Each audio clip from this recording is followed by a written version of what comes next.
ఆడవారిని కొన్ని సందర్భాల్లో కొన్ని నేరాలలో అరెస్ట్ చేస్తూ ఉంటారు. మరి ఆ విధంగా ఆడవారిని అరెస్ట్ చేసినప్పుడు పాటించవలసినటువంటి పోలీసు వారు పాటించే నియమాలు ఏమిటి అనేది మనం ఈ వీడియోలో తెలుసుకుందాం.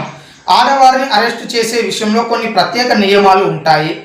ఆడవారిని సాధారణంగా సూర్యోదయం మరియు సూర్యాస్తమయ సమయంలో మధ్యలో మాత్రమే అరెస్ట్ చేయవచ్చు. అంటే సాయంత్రం 6 గంటల నుండి ఉదయం 6 గంటల వరకు అరెస్ట్ చేయకూడదు. ఆ సమయంలో చేయకూడదు. కేవలం ఉదయం 6 నుంచి సాయంత్రం 6 వరకు మాత్రమే అరెస్ట్ చేయాల్సి ఉంటుంది. అంటే మార్నింగ్ టు ఈవినింగ్ ఈ మిడిల్ టైంలో మాత్రమే వాళ్ళను అరెస్ట్ చేయాలి.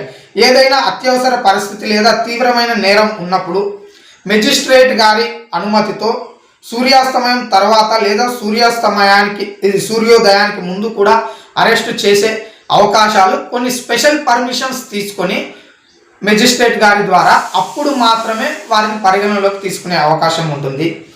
ఆడవారిని అరెస్ట్ చేసేటప్పుడు కనీసం ఒక మహిళా పోలీస్ అధికారి ఉండాలి. ఇది ఆడవారికి ఇచ్చే గౌరవం మరియు వారికి ఇచ్చే రక్షణగా కూడా మనం పరిగణించవచ్చు.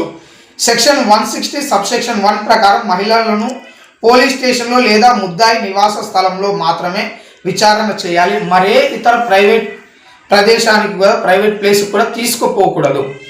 ఒకవేళ ఈ నియమాలను పాటించకుండా వీటికి వ్యతిరేకంగా చేసినట్లయితే ఆ పోలీసుల మీద, ఆ అధికారుల మీద కూడా కేసులు నమోదయ్యే అవకాశాలు కూడా ఉంటాయి.